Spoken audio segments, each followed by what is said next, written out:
കേരളത്തിലെ ഏത് RTOയിലും ഇനി വാഹനങ്ങൾ രജിസ്റ്റർ ചെയ്യാം. കേരളത്തിലെ വാഹനം രജിസ്റ്റർ ചെയ്യുന്നതിന് സ്ഥിര മേൽവിലാസം നിർബന്ധമെന്ന ചട്ടത്തിലാണ് മാറ്റം വരുന്നത്. ഗതാഗത കമ്മീഷണർ നാഗരാജു ചകിലമാണ് ഇത് സംബന്ധിച്ച് ഉത്തരവിറക്കിയത്.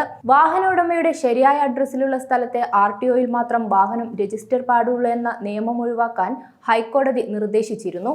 ഇതിന്റെ അടിസ്ഥാനത്തിലാണ് ഗതാഗത കമ്മീഷണറുടെ ഉത്തരവ്. വാഹന ഉടമയുടെ മേൽവിലാസം ഏത് RTOയുടെ പരിധിയിലാണോ അവിടെ നിന്നും വാഹനം രജിസ്റ്റർ ചെയ്യാം. ജോലിയും മറ്റാവശ്യങ്ങളുമായി മാറി താമസിക്കേണ്ടി വരുന്നവർക്ക് പുതിയ നിയമം കൂടുതൽ ഉപകാരപ്രദമാവും.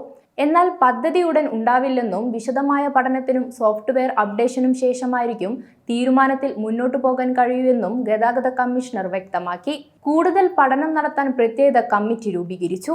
എന്നാൽ ഏത് RTOയിലും ഇനി വാഹനം രജിസ്റ്റർ ചെയ്യാമെന്നതിൽ ഒരു മാറ്റം വന്നാൽ നമ്പർ പ്ലേറ്റുകളിൽ വരുന്ന മാറ്റം, ചില ജില്ലകളിലെ രജിസ്ട്രേഷൻ നമ്പറിനായിട്ടുണ്ടാകുന്ന തിരക്ക്, ഏതെങ്കിലും ക്രൈം നടന്നാൽ അത് ഏത് സ്റ്റേഷൻ പരിധിയിൽ പെടും തുടങ്ങിയ കാര്യങ്ങളിൽ ഒരുപാട് വ്യക്തതകൾ വരേണ്ടതുണ്ട്.